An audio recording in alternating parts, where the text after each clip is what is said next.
Hello everyone, today I will discuss the current affairs of 17th and 18th April. So let us begin from the first question. RBI reduced the reverse repo rate to what percent? So in this question, the four options are given and the answer is 3.75%. So in this question, we will discuss about RBI and what is reverse repo rate. So we will both discuss in Hindi and English. So let us start. RBI is Reserve Bank of India. RBI क्या है? Reserve bank of India है, जो India का money market जो है उसको regulate करता है. तो if there will be question in the exam who is organisation regulates money market, so you should answer Reserve Bank of India. So it is established in the year 1935 and इसकी governor कौन है? Shaktikanta Das. Okay, so RBI is the apex bank of India. जो commercial banks है India में वो RBI के द्वारा regulate होते हैं. Okay, so there are 4 deputy governors and RBI controls the money market with 2 methods. One is qualitative method and another is quantitative method. So in quantitative method there is repo rate, reverse repo rate, CRR, cash reserve ratio, also SLR, MCLR. There are various quantitative methods to regulate the money market, but here we must know about repo rate, CRR and reverse repo rate. So what is repo rate? Repo rate is the rate at which RBI lends money to the commercial banks. So आप जब loan के लिए जाते हो कोई bank आपको जो loan देता है उसमें से कोई कुछ इंटरेस्ट लेता है. ऐसे ही जब कमर्शियल बैंक्स लोन RBI से लाते हैं तो जो इंटरेस्ट RBI उनसे लेता है कमर्शियल बैंक से उसको रेपो रेट कहते हैं. Okay, reverse repo rate is opposite of that. To control the money market RBI absorb the currency from the money market through the commercial banks. So RBI borrow money from the commercial bank. It is called reverse repo rate. And cash reserve ratio, जो commercial bank के पास जो deposit होता है उसमें से 3% reserve रखता है RBI उसके पास. सो क्या होगा, जब भी कभी बैंक्रप्सी होगी, कभी ऐसी इमरजेंसी सिचुएशन होगी तो वो काम आएंगे. Okay, so go to the next question. World haemophilia day observed on. So it is observed on 17th April. So we should know about hemophilia and its theme. So the theme of hemophilia is get plus involved. Hemophilia किसे हम कहते हैं? जब कोई accident या कभी भी कुछ कट जाता है तो उसमें से जब ब्लड निकलता है वो थोड़ी देर के बाद रुक जाता है, पर जिसको हेमोफिलिया है तो the ability of clotting the blood is severely reduced. So blood निकलता ही रहता है, तो इसको हम क्या कहते हैं? हेमोफिलिया कहते हैं. Okay, so next question is who was awarded the 13th International Arab Fiction Award 2020? So the answer is Abdel Wahab Asal. So why this Arab fiction? Arab means जो अरब की कंट्री होते हैं उसमें जो राइटर होते हैं जो फिक्शन लिखते हैं. Fiction is not the real story, it is written. और जो काल्पनिक स्टोरी होती है उसको हम फिक्शन बोलते हैं. जो कि चेतन भगत हमारे जैसे इंडियन राइटर है, 5 Point Someone, 2 States, उन्होंने वो स्टोरी लिखा है, वो उसको हम फिक्शन या नोवेल बोलते हैं. ओके, सो इंटरनेशनल अरब फिक्शन जो अवार्ड 2020 मिला है वो अब्दुल वहाब असल को मिला है. So here the international prize for Arabic fiction is the literature prize most in association with the Booker Prize Foundation in London and supported by the Emirates Foundation in Abu Dhabi. The prize is special for the prose fiction by the Arab author. So only for prose, not for poem. It's given in the prose fiction by Arabic authors. Okay, so next question is who was appointed as brand ambassador of Greek Kingdom? So Greek Kingdom's brand ambassador is Rohit Sharma. So what is this Greek Kingdom? It is a Dubai based coaching academy. Okay, it provides, ये क्या देता है, coaching, cricket के कैसे खेला जाए वो उसके बारे में कोचिंग देता है। तो ये क्यों न्यूज़ में है अभी? क्योंकि रोहित शर्मा को ब्रांड एम्बेसडर बनाया गया है और India limited over vice captain Rohit Sharma को ब्रांड एम्बेसडर बनाया गया है क्रिक किंगडम में एक cricket academy based here which will also facilitate coaching through its online platform. So it's not only giving trainings with offline और जैसे कि हम खेलते हैं ग्राउंड में जाकर, वैसे नहीं, due to COVID-19 it also provide coaching facility through online platform. Okay, so next question is the government of India has announced the launch of the chain of 20 lakh retail outlets. So government of India जो कि 20 lakh retail outlet chain बनाएगा, उसको हम, इसका नाम क्या दिया गया है? तो उसका नाम क्या दिया गया? Suraksha store. So it is named as Suraksha store. So why it is given Suraksha, why not अपना स्टोर, व्हाई नॉट दिस का store?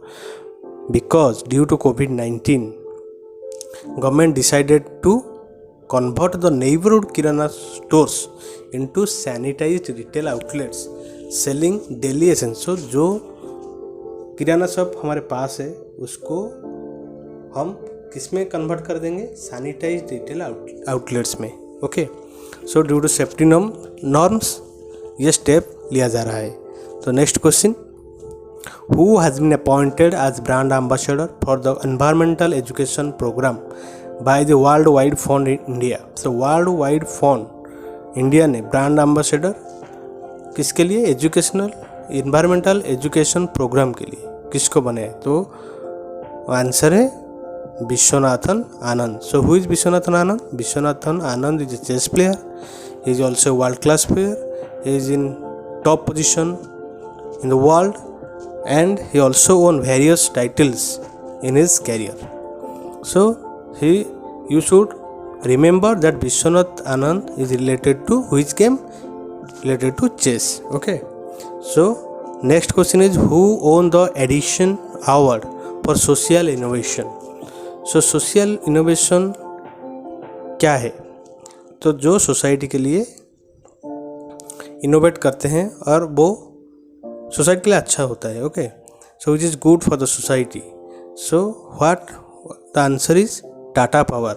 Actually Tata Power use its strategy to reduce the consumption of electricity. That's why it has given Edison Award. Okay, so the answer is Tata Power. Next question is the largest annual gathering of the telecom industry, Mobile World Congress, will be held in. So the largest annual, एक साल में एक बार world Congress होती है mobile की, और जो gathering होगा वो कब होगा और कहाँ होगा हमको ये जानना जरूरी है. So the answer is 2024 in Barcelona. So Barcelona में largest annual gathering of telecom industry होगा, उसको नाम क्या गया? Mobile world congress. Next question is who announced an attractive service for COVID-19 called health alert on Facebook manager. So किसने एक attractive service launch किया है? किसके लिए? COVID-19 जो चल रहा है तो उसको नज़र में रखते हुए हेल्थ अलर्ट जारी किया. वो किसके ऊपर? Facebook manager on WhatsApp. Okay, so the answer is WHO, World Health Organization ने. सो यहाँ पर क्या होगा? जो व्हाट्सएप में आपको बता दिया जाएगा कि ये इसका सिम्टम्स है. अगर आपको वही टाइप का सिम्टम है तो आपको हेल्थ अलर्ट के द्वारा हेल्प किया जाएगा. So it's a good initiative by the World Health Organization. So here is the information about World Health Organization whose head is Tedros Adhanom. Headquarters is in Geneva, Switzerland, and it is founded in the year 7th April 1948. So we celebrate 7th April as Health Day. Okay, World Health Day. So next question is, who has been chosen as the mascot of 2022 Asian पारा games? सो जो Asian पारा games होगा कहाँ होगा? China में. Okay, सो mascot उसका क्या है 2022 में जो होगा? तो मास्कॉट मीन्स शुभंकर. ओके, उसको क्या नाम दिया गया है? Fei Fei. और it will be held in Hangzhou, China. China की एक प्रोविंस है हैंगजू, वहाँ पर एशिया पारा गेम्स 2022 में होगा. और उसका शुभंकर जो का नाम है Fei Fei. Fei Fei is a bird which is a holy bird in China. Okay, so the next question is, the 44th edition of the World Heritage Committee of UNESCO was postponed. It was to be held in. So आपको पता होगा various games, various sports, committees, conference सबको postpone किया जा रहा है क्योंकि ये जो कोविड-19 अब पैंडेमिक बन गया है. तो ये 44th एडिशन को भी, वर्ल्ड हेरिटेज कमेटी को भी कैंसिल और पोस्टपोन कर दिया गया है. और हमारे इधर क्वेश्चन है कि ये कहाँ पर होना था?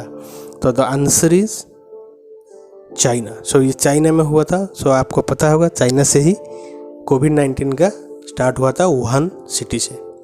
So the next question is, so here is the information about UNESCO. That is United Nations Education, Scientific and Cultural Organization. Headquarters is in Paris, France. Head is Andrew Azoulay and founded in the year 1945. So next question is, which state government announced door-to-door screening in 8,000 villages? So it's a very good step by the state government. We have 28 states and 9 union territories. So here a state of India decided to screen 8,000 villagers to door screening. So इसमें क्या होगा? अगर हम इन 80,000 village को screening कर देंगे तो जो जहाँ पर कोविड-19 का पेशेंट होगा या कोई अफेक्टेड पेशेंट होगा तो पता चल जाएगा. तो it's a very good step. So the answer is Bihar. So about Bihar CM is Nitish Kumar, Governor is Phagu Chauhan, capital is Patna, rivers, important major rivers are Ganga, Koshi, Ghagar, and the folk dance is Jat Jatni, Kazari and Videshia. Okay, these are the major folk dances. So next question is, in which country parliamentary election were held amid covid pandemic? आपको सबको पता है due to covid pandemic सब ने lockdown करके रखा है. India ने भी लॉकडाउन करके रखा है. Various countries lockdown due to कोविड-19. But a country did its parliamentary elections amid COVID-19 and it's a very responsible step. So the country is South Korea. So south Korea ने first time world में कोविड-19 के चलते हुए अपनी election किया और election को भी कंप्लीट किया है. और सबसे ज़्यादा जो इलेक्टर्स है उन्होंने भी इसमें मतदान किया था. सो वो थी 62.8. सो 62.8% highest till now. So about south Korea capital is Seoul and currency is won and the president who won in this election is Moon Jae-in. So thank you so much for watching. Like and subscribe your channel and you also share to your friends and colleagues.